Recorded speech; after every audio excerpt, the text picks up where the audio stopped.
নমস্কার বন্ধুরা, Monica's food খাজানাতে সবাইকে স্বাগত।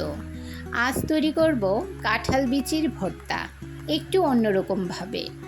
কাঁঠাল বিচির অনেক রকম রেসিপি তৈরি করা যায়, তবে কাঁঠাল বিচির ভর্তা এর মধ্যে জনপ্রিয় একটি রেসিপি।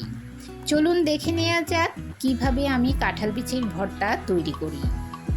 গ্যাসের চুলায় কড়াই বসিয়ে কাঁঠাল বিচিগুলো শুকনো খোলায় ভালো করে ভেজে নেব। আমার চ্যানেলে নতুন বন্ধু হয়ে থাকলে চ্যানেলটি সাবস্ক্রাইব করে পাশে থাকা বেল আইকনটি প্রেস করুন আর নোটিফিকেশন অল করুন পরবর্তী ভিডিওর আপডেট পেতে। কাঁঠাল বিচিগুলো ভেজে নিলাম। এবারে কড়াইতে সামান্য তেল দিয়ে চিংড়ি মাছের মাথাগুলো ভেজে নেব। এবারে 3টে শুকনো লঙ্কা ও 8-10টা রসুনের কুয়া অল্প তেলে ভালো করে ভেজে নেব।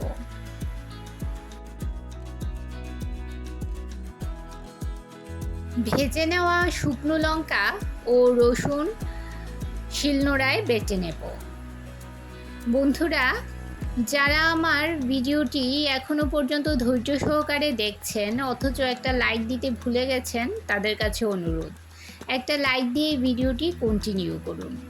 আপনার একটা লাইক পৌঁছে দিতে পারে আমার রেসিপি আরও বহু মানুষের কাছে। শুকনো লঙ্কা ও রসুন বেটে নিলাম। এবারে ভেজে নেওয়া কাঁঠাল বিচিগুলো বেটে নেব।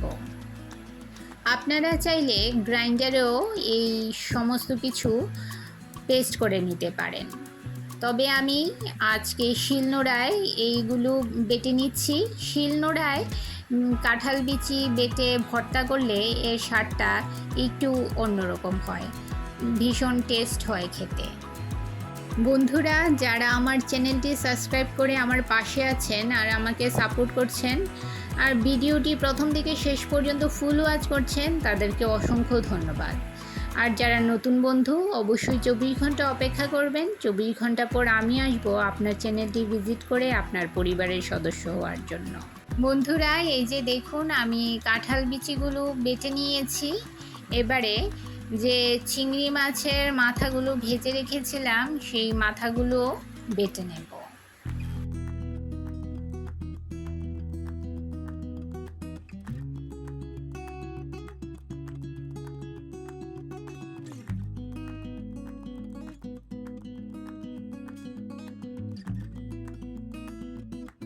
দুটো মিডিয়াম সাইজের পেঁয়াজ কুচিয়ে নিয়েছি।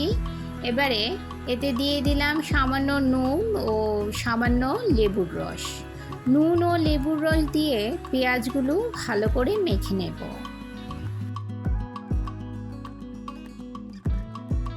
এবারে এতে দিয়ে দিলাম চিংড়ি মাছ বাটা ও কাঁঠাল বিচি বাটা, আর এতে দিয়ে দিলাম সামান্য সর্ষের তেল। সব কিছু খুব ভালো করে মেখে নেব।